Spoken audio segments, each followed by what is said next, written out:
மாண்புமிகு மக்களுக்கு வணக்கம். அண்ணா வாங்க தம்பி. என்ன மாண்புமிகு மக்களுக்கு 12th ரிசல்ட்டை பற்றி சொல்ல போகிறீங்களா? ஆமாம் தம்பி. பாருங்கள், இன்றைக்கி மாநில அளவில் 600க்கு 599 மதிப்பெண் நிறைய பசங்க வாங்கியிருக்கிறாங்க. அதுபோக பார்த்தீங்கன்னா 598. என்ன எங்கே கேட்டாலும் அந்த மாதிரி தான் மார்க் சொல்லிகிட்டே இருக்கிறாங்க. அண்ணே அது மட்டும் இல்லை, கவர்மெண்ட் ஸ்கூல் வந்து போன தடவை விட இந்த தடவை வந்து பர்சன்டேஜும் வந்து ரிசல்ட்டில் அதிகம்ண்ணே. தமிழ்நாடு முழுக்க இந்த 12th ரிசல்ட் வந்து நிறைய ஒரு பதட்டத்தை தான் கொடுத்துச்சு. இப்படி இதாக நிறைய ஸ்டூடெண்ட்ஸ் எல்லாம் ரொம்ப கொஸ்டின் ஈஸியாக இருக்குனாங்க, டஃப்பாக இருக்குனாங்க. பட் ஓவராலாக பார்க்கும்போது நல்ல ரிசல்ட், நல்ல மார்க் இந்த இடம் வந்திருக்கு. இப்போது இந்த 12th பசங்களை பற்றி பேசும்போது இன்னொரு விஷயம் எனக்கு ஞாபகத்துக்கு வருது.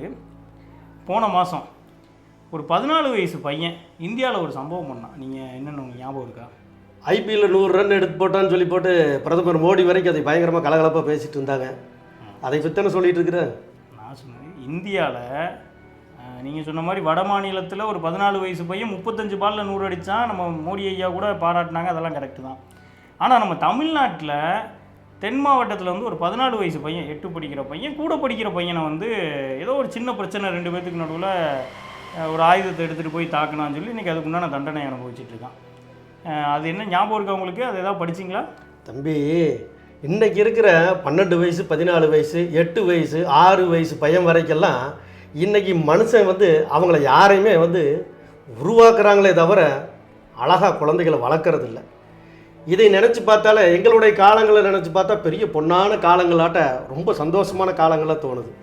அண்ணே நீங்கள் மட்டும் இல்லை, சோஷியல் மீடியாலையும் இந்த விஷயத்தை எப்படி எடுத்துக்கிறாங்க அப்படின்னா, இப்போ 2 பேருக்கும் 14 வயசு தான். வட மாநிலத்தில் ஒரு பையன் என்ன பண்ணுறான், வெற்றியோட உச்சத்தில், ஐபிஎல்ங்கிறது ஒரு சின்ன போட்டி இல்லை, உலக லெவலில் மிகப்பெரிய வீரர்கள்லாம் கலந்துக்கூடிய ஒரு போட்டியில் 35 பாலில் 100 அடித்து ஒரு மிகப்பெரிய சாதனையை பண்ணிட்டாங்கிறக்கா இன்றைக்கி அவன் 14 வயசில் அவ்வளோ ஹாப்பியாக ட்ராவல் பண்ணிகிட்டு இருக்கான். அதே நம்ம தமிழ்நாட்டில் வந்து தென் மாவட்டத்தில் ஒரு 14 வயசு பையன் இந்த மாதிரி ஒரு சின்ன ஒரு பிரச்சனை அப்படிங்கிறதுனால இன்றைக்கி அவன் ஒரு துன்பமான ஒரு நிலையில் இருக்கான். அதுலேருந்து மீண்டு வந்துடுவான். சரி, அவனுக்கு சுற்றி இருக்கவங்களாம் இன்றைக்கி ஒரு நல்லபடியாக வழிகாட்டினாங்கன்னா நல்லபடியாக வந்துடுவான்னு வச்சுக்கோங்களேன். ஆனால் நீங்கள் சொன்ன மாதிரி சமூக வலைத்தளங்களில் இது எப்படி பார்க்குறோம் அப்படின்னா, நம்மளோட அந்த காலத்தில் அந்த 14 வயசில் நாங்கள்லாம் என்ன பண்ணிகிட்டு இருந்தோம் அப்படின்றதெல்லாம் நம்ம ஈஸியாக பேசிட்டு போயிடுறோம். ஆனால் ஒரு விஷயம் நம்ம எடுத்துக்கணும், இன்றைக்கி இருக்கக்கூடிய ஜென்ரேஷனும் நம்ம வருங்கால ஜென்ரேஷனும் 14 வயசு இல்லை 10 வயசுலேயே இதை விட சாதனைகளும் பண்ண முடியும், இதை விட பெரிய பிரச்சனைகளை உருவாக்க முடியும். ஏன்னா அவ்வளோ விஷயத்தை நம்ம வந்து இன்றைக்கி தெரிஞ்சுக்கிறாங்க குழந்தைகள். ஏன்னா நீங்கள் சொன்ன மாதிரி பெற்றவங்க வந்து வளர்க்குறாங்களா உருவாக்குறாங்களான்னா, நான் என்னெல்லாம் நினைக்கிறோமோ அதை குழந்தைங்க பண்ணணும்னு சொல்லி உருவாக்குறாங்க தான். அது ஒரு கண்டிப்பாக தான் தம்பி. இப்போது எங்கள் காலத்துலையெல்லாம் எங்களை தனியாக விட்டுருவாங்க. எங்களையே ஆசிரியர்கள் தான் எங்களுடைய திறமைகளை எல்லாம் எப்படி இவங்க இருக்கிறாங்க, இவன் ஃபுட்பால் பிளேயரா, கிரிக்கெட் பிளேயரா, ஹாக்கி பிளேயரா அப்படிங்கிறதெல்லாம் அவங்க நம்மளைய வந்து தேர்வு செஞ்சு எங்களுக்கு ஊக்கம் கொடுத்துட்ருப்பாங்க. பெற்றோர் இடத்துல வந்து அவங்க சொல்லுவாங்க, பெற்றோரும் கேட்பாங்க. கண்டிப்பும் இருந்துச்சு, தண்டிப்பும் இருந்துச்சு. ஆனால் இன்றைக்கி எதுவுமே இல்லாமல் போயிடுச்சு. பார்த்தீங்களா, இன்றைக்கி எந்த இளைஞன்கிட்டையாவது நம்ம நல்ல விஷயத்தை சொன்னோம்னா நம்மளை பூமர்னு சொல்லி போட்டு அவன் பாட்டில் போயிடுறான். எதையாவது கேட்குற கண்டிஷனில் இருக்கிறானா? அதுக்கு காரணம் என்னன்னு பார்த்தீங்கன்னா குடும்ப சூழல் தான். பெற்றோர் தான் முக்கிய காரணமாக இருக்கிறாங்க. அவங்க இந்த உலகத்தில் எதையோ ஒன்று தேடிக்கிட்டு ஓடிக்கிட்டே இருக்கிறாங்க. 2 பேர் வேலைக்கு போகிறாங்க, குழந்தைய கவனிக்கிறது இல்லை, அவன் என்ன பண்ணுறான் ஏது பண்ணுறான், அவன் திறமைகள் என்ன அப்படிங்கிறது இல்லை. ஆனால் அவங்களுக்கு இருக்கிற ரொம்ப எது ஆர்வமான விஷயமோ அதைத்தான் அவனுக்குள்ளே திணிக்கணும்னு நினைக்கிறாங்களே தவிர அவனுக்கு என்ன பிடிச்சிருக்குன்னு ஒரு கேள்வி கூட கேட்குற பெற்றோர் இன்றைக்கி இல்லை இல்லைப்பா. இல்லை, அதுக்கு தான் மொபைல் இருக்குல்ல.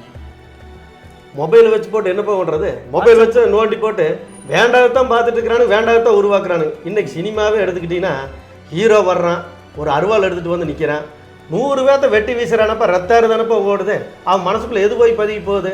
அதுதானே ஹீரோயிசம் இல்லையாப்போ? ஏப்பா இதுதான் ஹீரோயிசம் சொன்னோம்னா எப்படிப்பா இருக்குது இந்த உலகத்தில்? இனி அடுத்த தலைமுறையில் எவனாவது உயிரோடு இருக்க முடியுமா? ஒரு கோவப்பட்டான கத்தி எடுத்துட்டு வந்து 4 பேர்த்து வெட்டி போடுவானாட்டு இருக்குது. இந்த நிலைமையில் போயிட்டு தான் இது வந்து இதை நம்ம கூட சேர்ந்து அந்த பையனே எடுத்துக்கோங்க.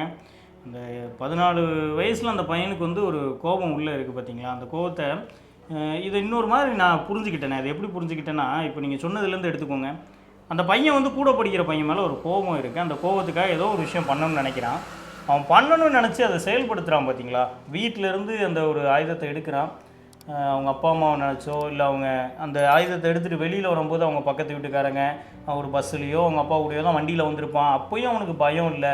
அந்த ஸ்கூலுக்குள்ளே நுழையிறான், அந்த வாட்ச்மேன் நினச்சோ இல்லை அந்த ஸ்கூல் டீச்சர் நினச்சோ யாரை நினச்சுமே பயம் இல்லை. கூடுதலாக அந்த ஸ்கூலுக்குள்ளே உள்ளே போயிட்டு அவன் கிளாஸ் ரூமில் உட்காடுறான். அந்த பையனை தாண்டி அவனோட ஃப்ரெண்ட்ஸ் எல்லாம் இருந்திருப்பாங்கல்ல, அந்த ஃப்ரெண்ட்ஸை பார்த்து கூட அவனுக்கு மனசு மாறல. அந்த அவ்வளோ பெரிய கோவத்தோட வெளிப்பாட்டில் இந்த வயசில் அவன் வெளிப்பட்டுருச்சு அந்த கோவம், அதனால் இப்படி ஆயிடுச்சுன்னு வைங்களேன்.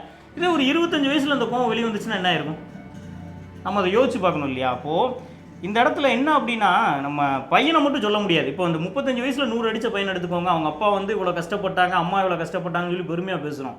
இந்த 14 வயசு பையன் வந்து இந்த பிரச்சனையில் மாட்டும் போது அவன் குடும்பத்தையும் அவன் சுற்றி இருக்கக்கூடிய சமூகத்தையும் நம்ம பேசலை. அந்த பையன் என்ன அப்படின்ற மாதிரி தான் நம்ம கேள்வி வைக்கிறோம். அப்போ யாரும் இல்லை தப்பு. அருமையான ஒரு இது சொல்கிற நீ. அன்னைக்கெல்லாம் நாங்கள் இருந்து பார்த்தீங்கன்னா வீட்டு விட்டு வெளியே வர்ற போதே பக்கத்து வீட்டில் இருக்கிறவங்க நம்மளை பார்த்துருவாங்களோ அப்படிங்கிற ஒரு பயம் இருந்துச்சு. எழுத்து வீட்டில் இருக்கிறவங்க பார்த்துருவாங்களோ அப்படிங்கிற ஒரு பயம் இருந்துச்சு. உறவின்மார்கள் வந்து சித்தப்பா பார்த்துருவார், பெரியப்பா பார்த்துருவார், பெரியம்மா பார்த்துருவார், அத்தை பார்த்துருவாங்க, மாமா பார்த்துருவாங்கன்னு ஒரு பய உணர்வுகளெல்லாம் ஒரு மனுஷனுக்குள்ளே இருக்கிற மாதிரி ஒரு சூழல்கள். இது காரணம் என்னன்னு பார்த்தீங்கன்னா அந்த பெற்றோர்கள் தான் முக்கியமான காரணம். இப்போ நீங்கள் சொன்னீங்கல்ல சித்தப்பா பெரியப்பா, இதெல்லாம் இப்போ எங்கே நம்ம சொல்லித்தரோம்? சித்தப்பா பெரியப்பானா அங்கிள், சித்தி பெரியம்மானா ஆன்ட்டி, பொதுவாக நம்ம முடிச்சிடறோம். குழந்தைங்களுக்கு அது தெரியுறது. அதை முடிச்ச விட்டீங்களா? உறவுங்கிறத ஒன்றுமில்லாமல் பண்ணி போட்டீங்களா தம்பி? இன்றைக்கி எங்கே பார்த்தோம்னாலும் அங்கிள் ஆண்டின்னு தானே பேசிகிட்டு இருக்கிறீங்க. டேட் மம் அப்படிங்கிறீங்க. அம்மா அப்படின்னு கூப்பிட்ற உறவும் இல்லை, அப்பான்னு சொல்கிற உறவும் இல்லை. வேறு மீடியமில் பணம் கட்டி சேர்க்குறோம். அதுதான்ப்பா இந்த தலைவிதி பிடிச்ச மாதிரி இங்கே போய் இங்கிலீஷ் மீடியத்தில் சேர்த்து போட்டு ஆங்கிலம் என்பது ஒரு மொழி அப்படிங்கிறது தெரியாமல் போய் போச்சு. பார்த்தீங்களா? ஆங்கில கலாச்சாரத்தை கொண்டு வந்து இங்கே திணிச்சு வச்சுருக்கிறீங்க. உங்களுடைய சொந்த கலாச்சாரம் என்னென்னா இன்றைக்கி இருக்கிறவனுக்கு எவனும் தெரிய மாட்டேங்குது. ஆத்தான ஆறு, தாத்தான ஆறு, அது மேலே எப்படி பாசம் வச்சுக்கோன்னு பண்பு வச்சுக்கோன்னு எவனுக்கு தெரிய மாட்டேங்குது. ஏப்பா ஸ்கூலுக்குள்ளே போகும்போது நாங்களாம் போனோம்னா ஆசிரியர் எழுத்து மாதிரி வர நடுநடுங்கி போய் உள்ளே போய் நின்றுருப்பான். ஆனால் இன்றைக்கெல்லாம் பார்த்தீங்கன்னா என்ன பண்ணுறாங்க? டீச்சர் கூட ரீல்ஸ் போடுறோம். ஆமாம், டீச்சர் கூட ரீல்ஸ் போடுறீங்க, டீச்சர் கூட ஜாலியாக போயிட்டு இருக்கிறீங்க. பைக் ஓட்டிகிட்டு போகிறீங்க, டீச்சர் பக்கத்தில் உட்காந்து போட்டு போகிறாங்க. பரவாயில்ல, ஏதோ அவனுக்கு தகுந்த மாதிரி ட்ரெண்டு இருக்குது அப்படிங்கிறக்காக ட்ரெண்ட் செட் மாதிரி நம்மளும் பண்ணோன்னு அப்போ தான் அவன் நம்மளோட ஒன்றா வருவான்னு நினச்சிட்டு டீச்சர் பண்ணுறாங்க. ஆனால் ஒரு டீச்சராக மிரட்ட முடியுதா உங்கள் காலத்தில்? இல்லை, அது அப்படி இல்லை. நீங்கள் அதை வந்து தப்பாக எடுத்துக்கிறீங்க. இது வந்து குழந்தைகளுக்கு உண்டான உரிமை. நீ கவர்மெண்ட்டே அதான் சொல்லியிருக்கு. எனக்கு உரிமை. அந்த சுதந்திரத்துக்கு அடித்தான் தூக்கிட்டு போய் வெட்டிட்டு போயிட்டானவன். ஏப்பா? இல்லை இல்லை இல்லை இல்லை கரெக்டு தான். இதை நம்ம ஒத்துக்கலாம். இல்லை, இன்றைக்கி இன்னொரு விஷயம் நம்ம எடுத்துக்கலாம். இப்போ நீங்கள் சொன்ன மாதிரி இப்போ ஒரு குழந்தை தப்பு பண்ணுதுன்னு வைங்களேன், முன்னாடியெல்லாம் வந்து அப்பா அம்மாட்ட பக்கத்து வீட்டுக்காரங்களோ சொந்தக்காரங்களோ வந்து உன் பையன் தப்பு பண்ணுறாங்கன்னா என்னென்னு கண்டிப்பாங்க. ஆனால் இப்போ சொன்னால் என்ன தெரியுமா சொல்கிறாங்க? ஏன் பையனை பற்றி எனக்கு தெரியும் அப்படின்னு சொல்லி அவங்கள தான் சத்தம் போடுறாங்க. அந்த பையனை என்ன பேசுகிறான்? எங்கள் அப்பா அம்மாவே என்னை கேட்குறது இல்லை, நீங்கள் யார் கேட்குறதுக்குன்னு சொல்லி. இதை விட வேற என்ன பதில் சொல்லிட்டு இருக்கிறேன்? எங்கள் அம்மாவிட்ட சொல்லி போடுறேன், எங்கள் அப்பாட்ட சொல்லி போடுறேங்கிறேன். மாற்றி மாற்றி ரெண்டு பேர்த்தையுமே ஒரு விஷயமா அவன் கையில் எடுத்து வச்சுக்கிட்டு கொண்டிருக்கிறான். ஏதோ வாங்கிட்டு அம்மாங்கிறது ஒரு ஆயுதம், அப்பாங்கிறது ஒரு ஆயுதம், தனித்தனியாக வச்சுக்கிறான். அன்னைக்கு அப்படி இல்லை. அம்மா வந்தாங்கன்னா அப்பா வந்தால் கண்டிச்சிருவாங்க, கவனமாக இருக்குன்னு சொல்லுவாங்க. அப்பா வந்தாங்கன்னா அம்மா கண்டிச்சிருவாங்கன்னா ஒரு கண்ணியத்தை ஏற்படுத்தி கொடுத்தாங்க மாணவர்கள் மத்தியில், குழந்தைகள் மத்தியில். இன்றைக்கி அதெல்லாம் ஒன்றுமே இல்லையில்ல கண்ணு. இல்லை, இன்றைக்கி இன்னொன்று என்ன, அப்பா வந்து ஒரு பையன் தப்பு பண்ணுறான்னு வைங்களேன், நீ விட்ற நான் அம்மாட்ட சொல்லிக்கிறேன். அம்மா என்ன சொல்கிறாங்க? அவர் இடக்கார நான் பார்த்துக்கிறேன் அப்படின்னு சொல்லி அம்மா வந்து பையன் முன்னாடி அப்பாவை விட்டு கொடுக்குறதும், அப்பா வந்து பையன் முன்னாடி அம்மாவை விட்டு கொடுக்குறதும், இது வந்து ஒரு ஃபேண்டஸியாக போயிடுச்சு. இன்னொன்று சொல்லுவாங்க, குழந்தைங்க வந்து கெட்ட வார்த்தை பேசுகிறதில்ல, கேட்ட வார்த்தை தான் பேசுகிறாங்க அப்படின்னு சொல்லி இதை ஃபேண்டஸியாகவே எடுத்து கடந்து போயிடுறோம். ஆனால் உண்மை என்னென்னா, இந்த அப்துல் கலாம் ஐயா கூட சொன்னார், இந்த வருங்கால இந்தியா வந்து இளைஞர்கள் கையில்னு. ஆனால் அந்த இளைஞர்கள் வந்து இந்த சமுதாயத்தில் நம்ம என்ன சொல்லி கொடுக்கும் போது தானே அதான் அவங்க ஏற்றுக்குவாங்க. கண்டிப்பாக நம்ம என்ன சொல்லி கொடுக்குறோங்கிறத தாண்டி இன்றைக்கி எப்படி பயணமாக இருக்குது அப்படின்னு பார்த்தோம்னா, அன்றைய நாட்களுடைய ஒரு கூட்டு குடும்பம், பெரியவங்க அவங்க சொல்கிற ஒரு சில விஷயங்கள், கதைகள், பக்கத்தில் மடியில் உட்கார வச்சு நல்லது கெட்டது சொல்லி கொடுக்குற மாதிரி இன்றைக்கி எங்கேயப்பா அதுக்கெல்லாம் அப்ளிகேஷன் வந்துருச்சுன்னா எதுக்கு போட்டு? அதான்ப்பா உங்களுக்கு அப்ளிகேஷன் ஓடுறதுனால தான் இன்றைக்கி எல்லாமே தலையில் திரும்பி நின்று கிடக்குது. டெக்னாலஜி வளர்ந்ததை நீங்கள் ஏற்றுக்கல. டெக்னாலஜி வளர்ந்ததை நான் ஏற்றுக்கிறேன்னப்பா. அன்னைக்கும் டெக்னாலஜி சொல்லி கொடுத்தாங்க. ஆனால் இன்றைக்கி டெக்னாலஜி கையில் வச்சுக்கிட்டு இருக்கிறீங்க. இன்றைக்கி எதுவாக இருந்தாலும் உலகம் பக்கத்துலேயே வந்துருச்சு அப்படிங்கிற நிலைமையில் நீங்கள் போயிட்டு இருக்கிறீங்க. இல்லை, உள்ளங்கை நெல்லிக்கனி போலன்னு சொல்லி அவையார் சொன்னதெல்லாம் பிறகு அதையெல்லாம் எங்கேயப்பா இன்றைக்கெல்லாம் பண்ணி ஃபாலோ பண்ணிட்டு இருக்கிறீங்க நீங்கள்? இப்போ நீங்கள் சொல்கிறத பார்த்தா என்ன தெரியுது? பெற்றவங்க மாறினாதான் மற்றவங்க மாறுவாங்க, மற்றவங்க மாறினாதான் குழந்தைங்க மாறும். ஏப்பா வீட்டுக்குள்ளே வரவாறு மாமியார் இருக்கக்கூடாது, மாமனார் இருக்கக்கூடாதுன்னு சொல்லி போட்டு எல்லாத்தையும் துரத்தி போட்டு தனியாக இருக்கிறேங்கிறீங்க. இந்த தனிமை அப்படிங்கிறது என்ன விஷயத்தை உங்களுக்கு புரிதல் கொடுக்கும் நீங்களே யோசனை பண்ணி பாருங்களேன். எவனாவது ஒரு நல்ல முறையில் பண்பாகவும் ஒரு அன்பாகவும் பழகக்கூடிய சூழ்நிலை இங்கே இருக்குதுன்னு நினைக்கிறேன். கண்டிப்பாக இருக்காது தம்பி. இன்னும் போகிற காலத்தில் அப்புறம் என்னப்பா புதுசாக ஒன்று வாழ்ந்துட்டு இருக்கிறீங்களே, லிவிங் டுகெதர்னு சொல்லிட்டு ஒரு 6 மாதத்துக்கு ஒருத்தி கூட இருக்கிறீங்க, இன்னொரு 6 மாதத்துக்கு கொடுத்துங்க. இதெல்லாம் மேலை நாட்டு கலாச்சாரங்கள், இதெல்லாம் புரிதல் இல்லாத ஒரு கலாச்சாரங்கள். ஆனால் நம்மளுடைய கலாச்சாரங்கள் பார்த்தீங்க அப்படின்னா அன்பு அப்படிங்கிற அடிப்படையில் மிகப்பெரிய ஒரு ஆசீர்வாதமாக வாழ்ந்த மனிதர்கள். ஆனால் இன்னைக்கு போகிற போக்கு பார்த்தோம்னா வெளிநாட்டில் இருக்கிறவங்க பூரா நம்ம நாட்டில் இருக்கிற கலாச்சாரத்தை தூக்கிட்டு போய் வச்சுட்டா, இப்போ நீங்கள் நம்ம நாட்டில் இருக்கிறவங்க பூரா வெளிநாட்டு கலாச்சாரத்தை கொண்டு வந்து வச்சுட்டீங்க. இப்போ நீங்கள் பேசுகிறதுக்கு பூரா கமெண்ட்ல எல்லாவனும் பூமரங்கள்னு போட போகிறான். நல்லா போடுங்கப்பா, பூமரங்குன்னே போடுங்க, ஒரு பிரச்சனையும் கிடையாது. உங்கள் வாழ்க்கைக்கான வழிமுறைகளை தான் நாங்கள் பேசிகிட்டு இருக்கிறோமே தவிர மாற்றாக நாங்கள் எதையும் பேசலை. சரி, அப்போது ஃபைனலாக என்ன தான் சொல்ல வரீங்க?